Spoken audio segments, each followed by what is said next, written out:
নমস্কাৰ কিবা এটা জৰুৰী বিষয়ত ক'বৰ কাৰণে এই ভিডিঅ'টো বনাবলগীয়া হ'ল আসলতে প্ৰচণ্ড জ্বৰত আছোঁ কথা পাতিব পৰা অৱস্থাত নাই কিন্তু তথাপি এটা জৰুৰী বিষয়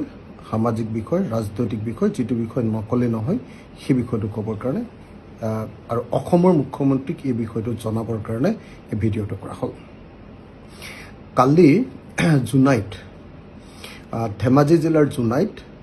কৃষক মুক্তি সংগ্ৰাম সমিতিৰ উপসভাপতি সাইফ পাও নামৰ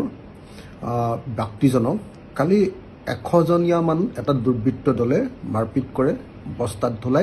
বস্তাত ভৰাই হত্যাৰ অপচেষ্টা কৰে আৰু তাৰ পৰৱৰ্তী সময়ত কোনোবা মানুহৰ হস্তক্ষেপত তেওঁৰ জীৱনটো যেনে তেনে ৰক্ষা কৰে তেওঁ এতিয়া ডিব্ৰুগড় মেডিকেলত ভৰ্তি হৈ আছে তেওঁৰ নাম সাইফ পাও মই অসমৰ মুখ্যমন্ত্ৰী ডাঙৰীয়াক কৈছো অসমৰ মুখ্যমন্ত্ৰী ডাঙৰীয়াই নিশ্চয় খবৰটো পাইছে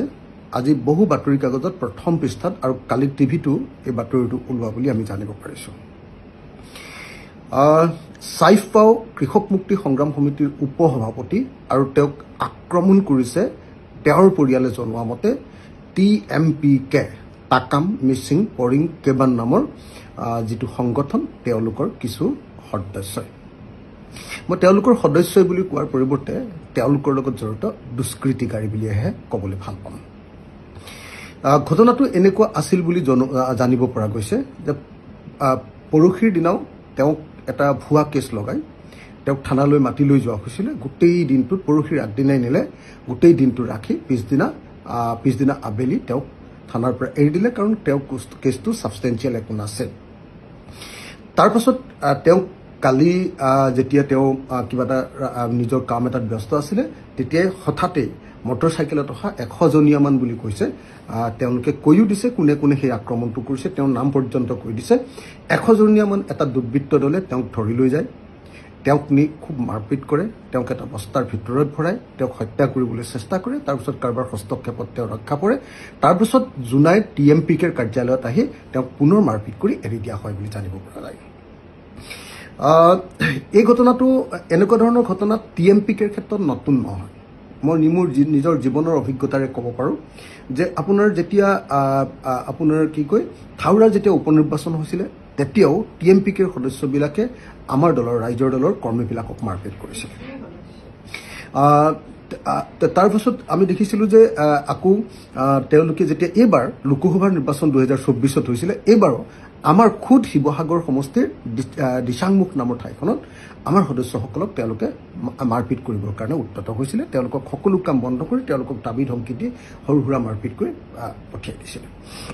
এই আটাইবিলাক বিষয় মই আগতে ডাক্তৰ ৰনোজ পেগুক জনাই থাকো কথাখিনি যে এইটো বেয়া কথা হৈছে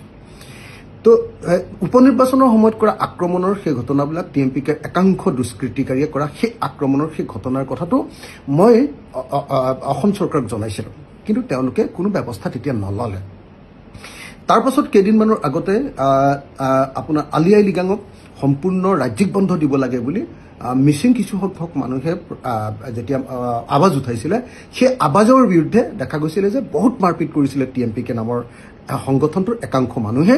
বহুত মাৰপিট কৰিছিল এনেকুৱা ধৰণে আমি দেখো যে TMPK সদায় শাসক দলৰ ছত্ৰছায়াত থাকে বৰ্তমান বিজেপিৰ ছত্ৰছায়াত থাকে বিজেপি চৰকাৰখনৰ ছত্ৰছায়াত থাকে এনেকৈ মানুহক আক্ৰমণ কৰি কেতিয়াবা হত্যাও কৰে আগত হত্যা কৰাৰ তেনেকুৱা অভিযোগ কংগ্ৰেছৰ দিনত আছে তেওঁলোকৰ বিৰুদ্ধে তেওঁলোকৰ কোনোবা মানুহৰ বিৰুদ্ধে এই কথাটো সকলোৱে জানে এতিয়া অসমৰ মুখ্যমন্ত্ৰী একদম গৃহমন্ত্ৰী হৈ থাকোতে তেওঁ চকুৰ সন্মুখত তেওঁৰ নাকৰ সন্মুখত এনেকুৱা ধৰণৰ দুষ্কৃতি কাৰ্য সংঘটিত কৰা হৈছে আমি এই মুহূৰ্তত অসমৰ গৃহমন্ত্ৰী হিচাপে তেখেতক এই বিষয়টোক লৈ কঠোৰতম ব্যৱস্থা গ্ৰহণ কৰিবৰ কাৰণে আৰু আইনৰ শাসন প্ৰতিষ্ঠা কৰিবৰ কাৰণে দাবী জনাইছো মই অসমৰ মুখ্যমন্ত্ৰীক ফোন কৰিয়ে জনালোহেঁতেন মোৰ গাটো জ্বৰ কিন্তু তাৰোপৰি আজি কেইদিনমানৰ আগৰ পৰা যেতিয়া বানপানী হৈছিল তেতিয়াৰ পৰা তেওঁক মই 3বাৰ ফোন কৰিছো তেখেতে মোৰ ফোনটো ধৰা নাই কাৰণে মই আচলতে ফোন কৰি তেখেতক জনোৱা নাই আৰু আজি তো সেইকাৰণে সামাজিক মাধ্যমৰ জৰিয়তে অসমৰ মুখ্যমন্ত্ৰীক জনাইছো ডাক্তৰ ৰনোজ পেগুক জনাইছো আৰু আশা কৰোঁ যে TMPK ৰ নামত এনেকুৱা দুষ্কৃতিকাৰীয়ে বাৰম্বাৰ এনেকৈ আইন নিজৰ হাতত তুলি মানুহৰ ওপৰত আক্ৰমণ কৰা আৰু বিভিন্ন ধৰণৰ নিৰ্বাচনী এনেকুৱা ধৰণৰ দুষ্কাৰ্যতো তেওঁলোক বহুতখিনি মানুহ জড়িত বুলি বিভিন্ন অভিযোগ আছে মই আশা কৰোঁ অসমৰ মুখ্যমন্ত্ৰীয়ে নিশ্চয় ব্যৱস্থা গ্ৰহণ কৰিব অসমৰ মুখ্যমন্ত্ৰীয়ে যদি গ্ৰহণ নকৰে তেতিয়াহ'লে জানিব লাগিব যে অসমৰ মুখ্যমন্ত্ৰীৰ ছত্ৰছায়াতে এই ঘটনা সংঘটিত হৈছে মই চাই পাওঁ এজন মিচিং ডেকা এজন নিষ্ঠাবান মিচিং ডেকা এজন কৃষক কৰ্মী চাই পাওক ন্যায় প্ৰদান কৰিবৰ কাৰণে এই ভিডিঅ'ৰ জৰিয়তে অসমৰ মুখ্যমন্ত্ৰী ডাঙৰীয়া অসম চৰকাৰ অসমৰ ডিজিপি জিপি সিং আৰু লগতে TMPK MMK Godfather doctor Ranoj Pegu তেখেতক মই অনুৰোধ জনাইছোঁ